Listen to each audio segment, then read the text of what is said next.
Afternoon, I've got two stories for you.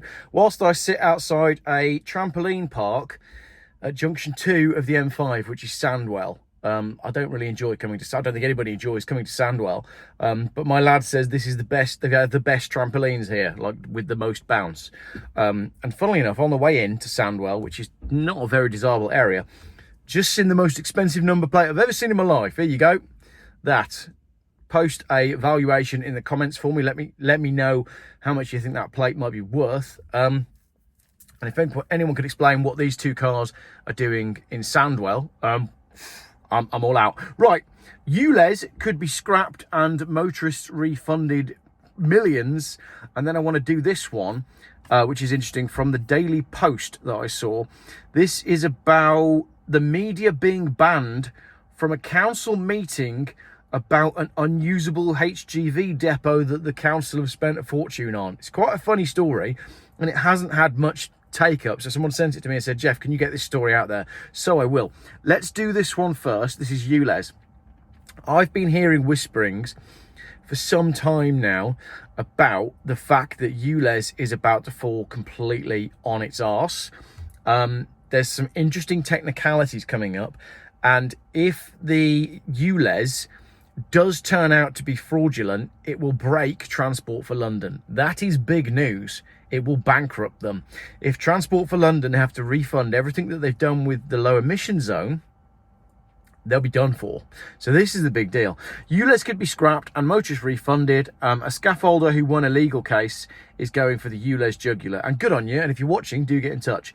Back in August 2023, a scaffolder humiliated Sadiq Khan and won a legal case against the low emission zone.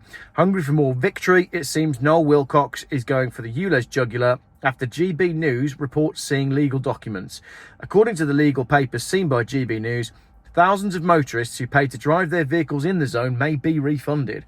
London's ULEZ zone could be suspended and millions of pounds refunded to motorists if a fresh legal challenge is successful.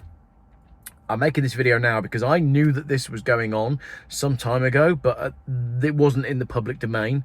So I wasn't really able to say anything about it, but I've suspected that this is where we're going to end up, and hopefully this will work. Campaigners have worked tirelessly, raising awareness on the ridiculousness and not needed ULEZ. Yes, the campaigners have, and I've done my bit on YouTube as well. The Blade Runners have been taking down over 1,000 cameras, and the entire scheme fails a simple logic test. Suddenly, car emissions don't matter if you pay £12.50. This was never about the environment or people's health. It was another tax on the people. This robbery could soon be defeated and the people refunded.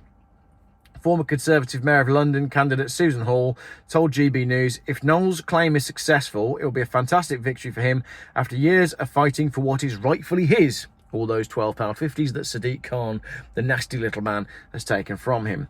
What amazes me is that Transport for London carried on charging motorists from October 2021 when the adjudicator had already ruled the low emission zone signage unlawful right through until the ULEZ expansion in August 2023.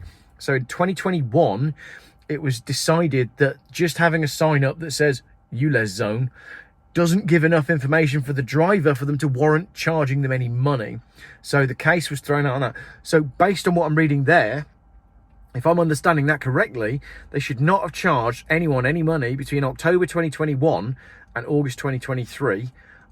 So it raises very serious questions about accountability. It's all just a joke, isn't it? You know, I've said this before so many times on the channel. It's just a scam. Mr. Wilcox, also the chairman of Reform's UK Hemel Hempstead branch, won a landmark legal judgment in 2021 after racking up £11,500 in penalties for driving his scaffolding firm truck in the low emission zone.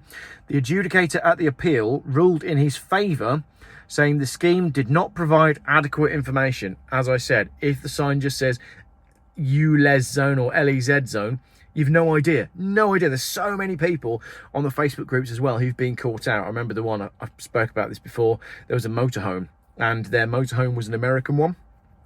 And as a result, it wasn't properly registered with the DVLA. So what they thought was going to be a £12.50 or £25 daily charge ended up being thousands after everything was considered. The whole thing is just a huge scam. Transport for London have failed to establish that the contraventions occurred and that the penalty charge notices were lawfully issued. I therefore allow the appeal and direct the PCNs to be cancelled. That's huge. Never underestimate how powerful we are, and we can't stop the plans of the climate cult. All it takes is a coordinated action and collective effort, and we can win. Next month's Central London County Court hearing a private law claim could result in a subsequent legal wrangle that TFL fears could result in the scrapping of the ULEZ, GB News reports. Good luck, Noel. Noel, do get in touch. Very keen to talk to you. If this goes through, then yeah, like I said, it's the end of ULEZ and it's the end of TFL and hopefully the end of Sadiq Khan. Although C40 Cities and the World Economic Forum will only replace him with another awful puppet that is hell-bent on destroying the nation, because that's exactly what Sadiq Khan has done.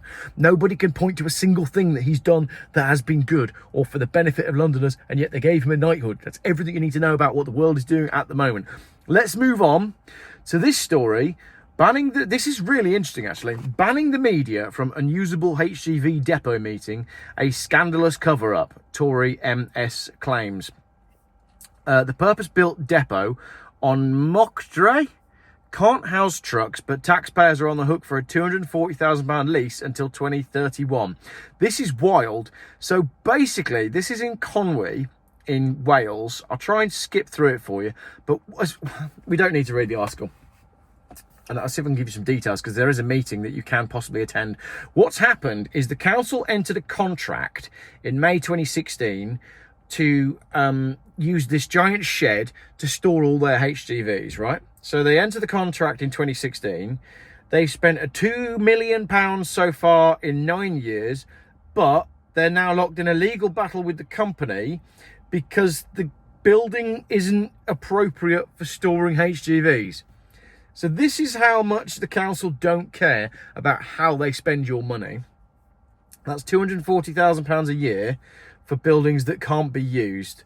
It's absolutely hilarious. And what they've done is, because they don't want the general public finding out that this is what's happened, they have banned, what have they done? They've banned all the media and they've banned the public from turning up to the council meeting about it, which is why I wanted to talk about it. It's absolutely insane. So you're not allowed to go and talk about it.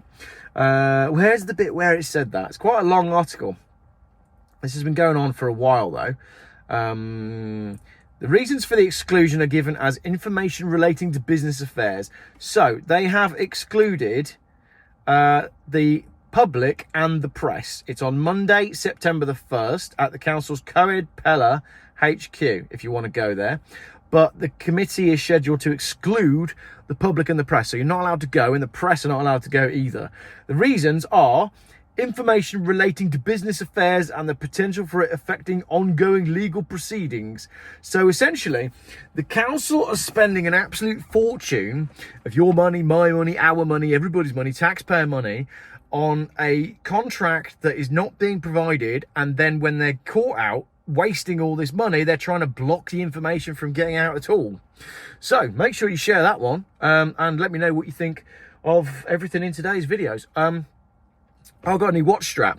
It's made out of a lizard, apparently, so that's cool for my wash stock. And the 3-day camper van build has been delayed because I've actually got a sponsor on that video for some products that are actually really good, as you'll see. And they've requested that the video not go out until next Monday or Tuesday. So that's just giving me a whole load of extra time on my 3-day motorhome build. But my Ford Transit is looking really good. It's actually looking really good. Yeah. Oh, it's getting hot in here. So take off all your clothes. I am getting so hot. I'm going to go back in the trampoline park and collect my kids. That was a good end to the video.